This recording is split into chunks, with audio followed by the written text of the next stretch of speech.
Ano po ang laging isinasaisip ng mga tao? Ang sila ay makaganti. Manatiling pa rin naandoon ang galit. Naandun pa rin lagi po ang awayan kapag hindi po nabibigyan po ng pagpapatawad. Gawan ninyo ng mabuti ang mga napopuot sa inyo. Idalangin ninyo ang mga umaapi sa inyo. Dahil sa isang pag-iisip lamang po natin, sa isang maling pagkakagawa lamang po natin, ay tayo'y nagkakasala na.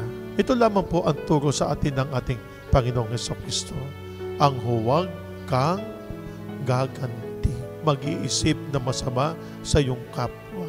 Kung anumang ginawa sa iyo ng iyong kapwa na mali, huwag mong gagantihan. Dahil walang kalalabasan ito na kabutihan, kundi lalo pang lalala ang sitwasyon. Ipagdasal natin ang lahat ng mga tao. Sila mga nawawala ng pag-asa. Sila ng mga nawawalay ng landas. Ipagdasal natin. Ipanalangin natin. Hindi yung sila'y ibabagsak natin. Bagkos sana makatulong tayo. Ipanalangin natin ang lahat ng mga tao, ang lahat ng mga mananampalataya.